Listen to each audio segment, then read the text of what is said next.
All right, and it's time for us now to get into the week, into the review, or rather the review of the week. And this week saw the deportation of self-declared General Miguna Miguna. It is no doubt one of the top stories of this week. It is also the week that we saw the court orders ignored. And yes, eventually Citizen TV is back on air after the shutdown. Welcome to the Week in Review. And I'd like to introduce the guests that we have this morning to have this conversation. And I'll start with, in the middle, we have Susan Mangeni, who is governance expert. Good morning and thank you for joining us. Good morning. We also have Paul Kirago, who's an advocate. And last but not least, we have Steve Ogola, who's also an advocate. Thank you, ladies and gentlemen, for joining us this morning to review the week. Remember what we had asked earlier on our question of the day is what stood out for you? And I'll just read a few of those comments, and then we get into the discussion and see what stood out for many Kenyans. And as many of us would probably guess, well, the Miguna story probably stands out from what I had seen earlier. But let me just read some of your comments. And we have Korir Lenny, who says, what stood out for him was the TV blackouts. I'm not quite sure why and whether you missed, well, when we were off air or like some I had seen who said there was not much to miss. But there you go. That's their opinion. What stood out for me this week is the overrated Githeri man who was, okay, I'm not sure if we had the Githeri man, but there you go.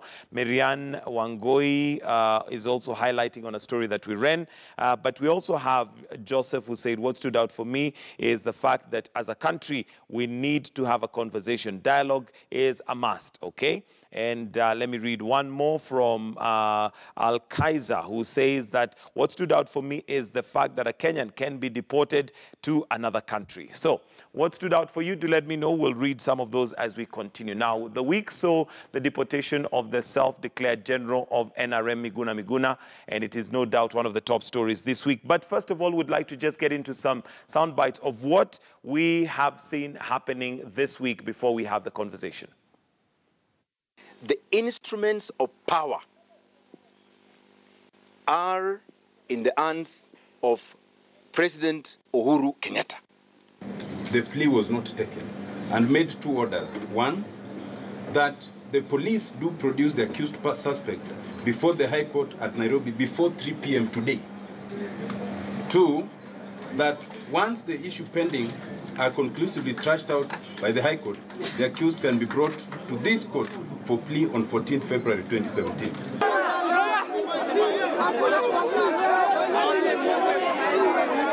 Tulikuwa Kisumu, furuko ikaanza stage, tukatoka stage, tukakuja mpaka Ahero.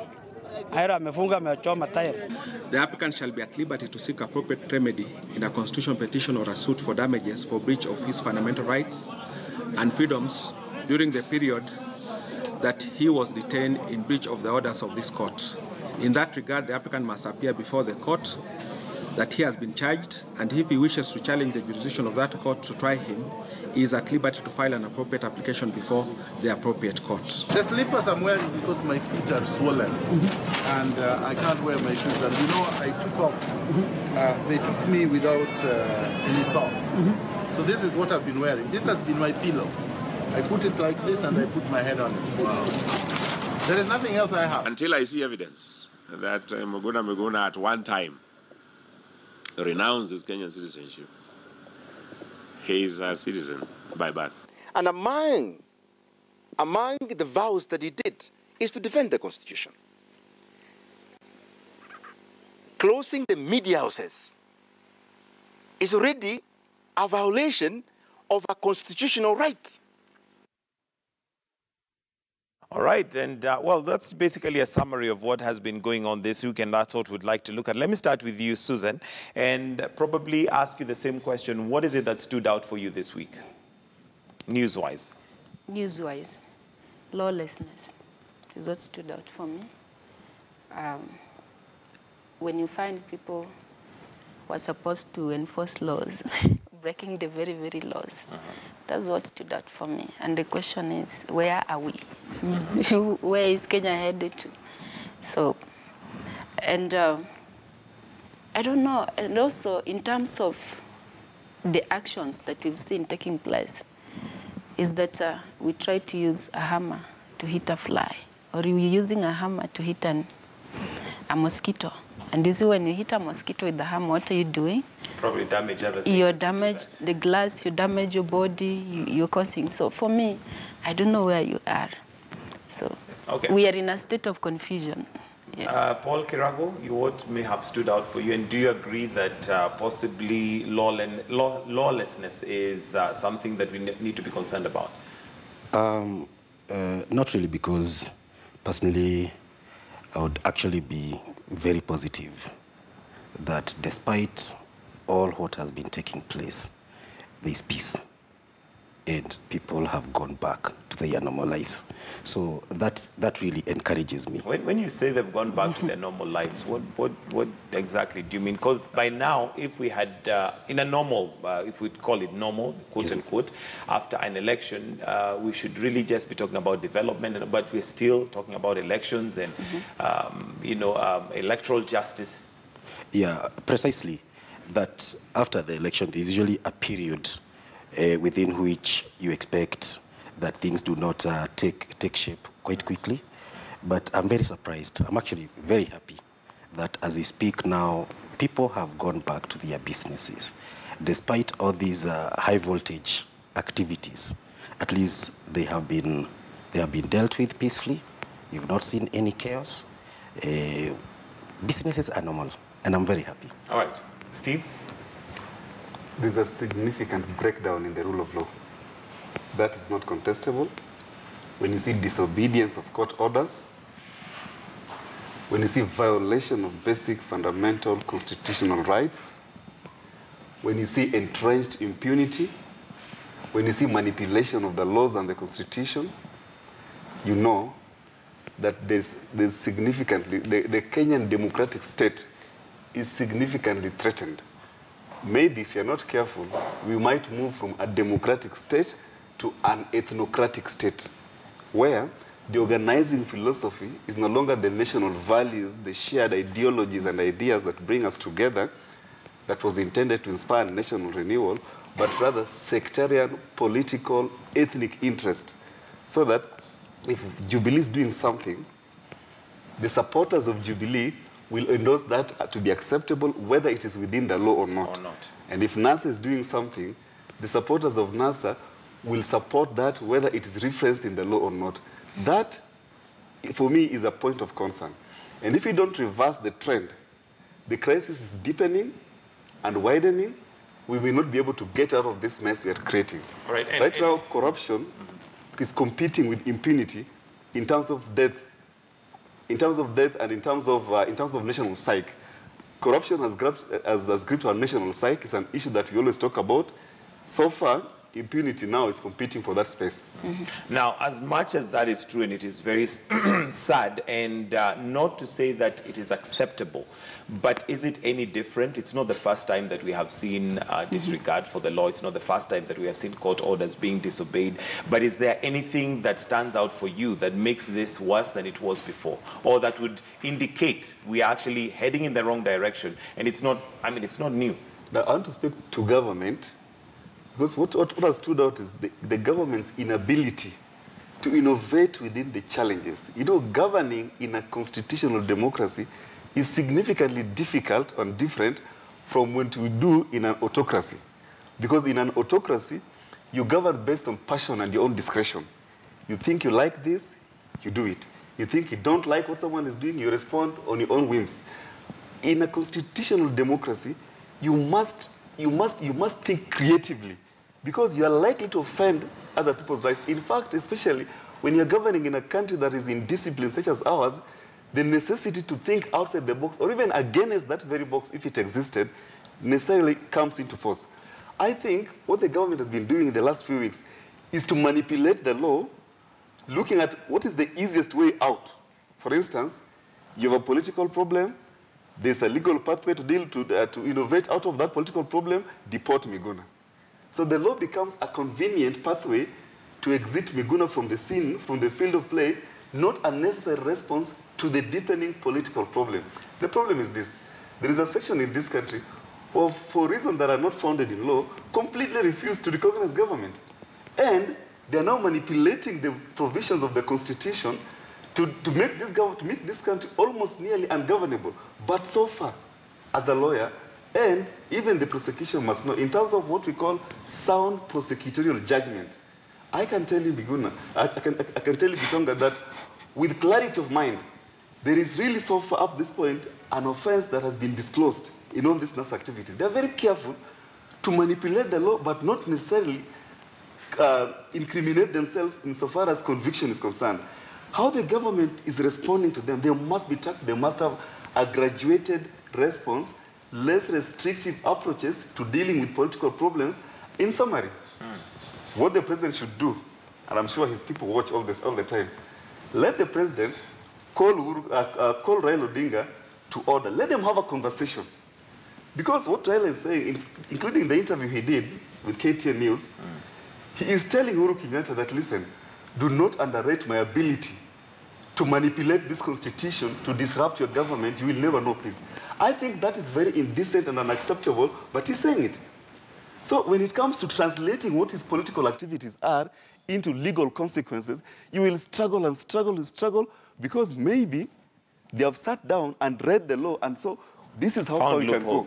You get found loopholes. Just like the government found loopholes, say, okay, fine, Miguna is becoming too disruptive, and very soon this political agitation may actually become unmanageable. May boil so over. Why don't we push him out as we deal with this? I think that is what we need. Kirago, your thoughts, especially from a legal perspective, and looking at where we are as a country, we've become so legalistic to a point where we cannot sit down, especially across the political divide, and have a conversation. Would rather have a conversation in court, whereas some of the issues that we are dealing with, like Steve Ogola rightly puts it, there are loopholes. There are certain areas that both sides, or let me say all leaders, have found and are using that to their advantage. Is that to the advantage of Kenya at the end of the day? From a legal perspective, I understand Bwana Ogola and myself are advocates. We can read one provision of the law and we give it two different interpretations. And therefore, we cannot sit down and agree on how to interpret. So who interprets? It is the court. So it is very proper for these questions to be posed in a court of law so that the court can do its work to interpret. But there has been a debate which for some time has been persistent, that there should be a dialogue. I'm not very sure that I'm aware of the agenda of this dialogue.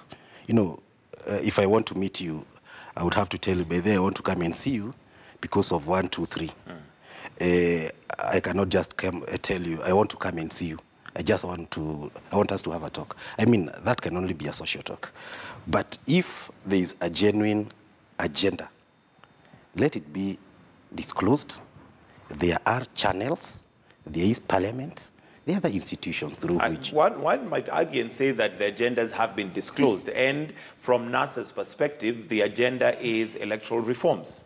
And possibly other... Susan, you want to weigh in on that? Yeah, I want to weigh in. First of all, I want to tell my friend here, when he talks about peace, I mean, and you look at the state of the country, which peace are we talking about? I think my friend here and probably other people who think the same are assuming that you're not faced with political problems. I think what is ailing us is political problems. And you see, there's no way you're going to solve political problems with legal solutions. On one side, you have Jubilee saying, okay, we are the legal government, we have the legal authority, so follow the law. And then, on the other side, we have questions of legitimacy. And questions of legitimacy are never legal. They are political questions. So when you're talking about the agenda for dialogue, it's so clear. And it's upon the government to formulate from issues that people are raising. The electoral justice, there's no politician, and I'm one of them, who does not love electoral justice, be it in opposition, be it in government. You want to go there, people to cast the vote, and you want to, so if the people are raising issues, I mean, you have to formulate an agenda. Number one, what I will advise the President of the Republic of Kenya, because I know there is another President of People's Republic, I don't know, of the People's President. But I would say that he should have had the big five agenda. The agenda number 1 should have been peace and unity. That should have been the top agenda. There's no way you're going to achieve manufacturing, I don't know, universal health, I don't know, food security if there is no peace. And legitimacy can be earned. And this is what I think the other side is not saying. I mean, there is no commitment from the government to try and earn this legitimacy. For instance, you have the leadership of parliamentary from the opposition, the minority side. Then, if you are, clamping them down, you are taking off the official cards, what are you telling them? You do not belong to us. I mean, you have the media. You shut down the media. Which medium are you going to use to communicate your agenda? A shutdown on the media is a shutdown on the country, is a shutdown on all the government projects. Because what is it that you're trying to do in darkness that you don't want people to know and to end? Just to remind him and to remind all those people who are saying, oh, that was a good decision. We must know that Kenya is a representative democracy.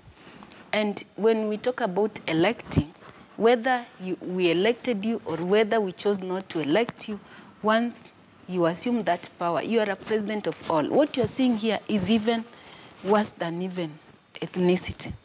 We are seeing political discrimination. You have to be politically correct for you to be included. Steve? The thing is this. Even as an election law expert, I can tell you right away, Kenya has not even documented and learned from the experience of 2017, and there are practical challenges, even assuming that across the political divide there was unity of mind, that we have an election. I wouldn't say that we should have an election in this year, even assuming that both Jubilee and NASA were agreeable.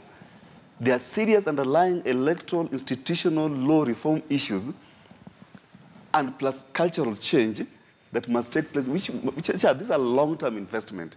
Democracy, as I've always argued, cannot be brought into urgent maturation. You document the lessons, you work on them, improve on them gradually. It's a debate and a discussion. You see how you can improve and strengthen. But more critically, the agenda is open.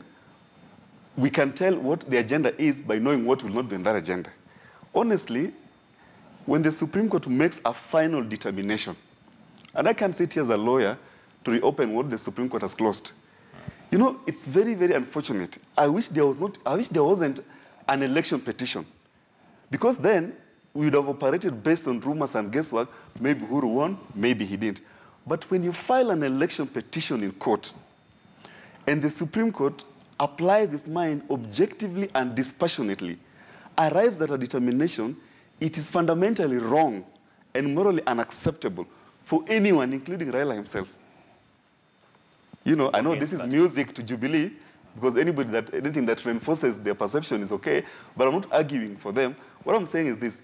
As a rule of law country, it is fundamentally wrong to challenge the judicial authority. Look at the hierarchical order. In terms of interpretation of the law with finality, what the court has ordained as the position of the law is settled, and settled is done and dusted. So insofar as the election is concerned, the election outcome is concerned, it is immoral, unacceptable, and outrightly unconstitutional to push a narrative that says we seek to rely on 8th August election. It was nullified. It's as if it never happened. It may have been a serious blunder or tactical error of judgment on the part of NASA not to have participated in the October 26th election. But that's done. But these are lessons documented for learning. Having the Supreme Court having made a final determination, you get the question about the presidency is settled. But that does not mean, and this is where I think Jubilee is getting it wrong, that does not mean that that we don't have outstanding issues. I said here before, even as lawyers, we are concerned about improvement of election management. It sure does turn out already there's prima facie evidence that Miguna, for sure, may not have gotten his passport procedurally. His Kenyan passport. He's a Kenyan by birth, yes, and therefore his citizenship is irrevocable. But the question whether he is sort of the question whether he privileged the Canadian citizenship over Kenyan citizenship, whether he, how do you call it, whether he decided to abandon Kenyan nationality or not. That's a legal question. Renounced is a legal question to be determined. But where was IBC? You get? When he was clearing Miguna, why didn't this run for governor? You know, these are the questions that concern lawyers. When you're sitting in an election law conference, discussing and debating election management, this issue will come up. And IBC will be put to task. Another question, in 2013 and 2017, the Constitution is crystal clear that election campaign finance must be regulated. It wasn't regulated in 2013. It wasn't regulated in 2017. Just because politicians have not mainstreamed it as an issue doesn't mean that the issue is completely an issue. What I'm saying is, Uhuru Kenyatta reached out to Raila as a matter of priority for two reasons. One, because we want to move on in this. We want to move on in terms of identifying key areas of electoral process management and how we can improve them. Number two, because of the lived reality that in this country, we are excessively ethnic and it's very easy to mobilize political support based on your ethnic affiliation, and you can use that to disrupt any government. All right, I want to pause you there because we need to take a break, but when we come back, Kirago, I can see you want to weigh in on that, and I'll give you an opportunity to do that. We'll just take a short break, then we'll be right back. Remember, you're welcome to participate and let us know what stood out for you and why in this week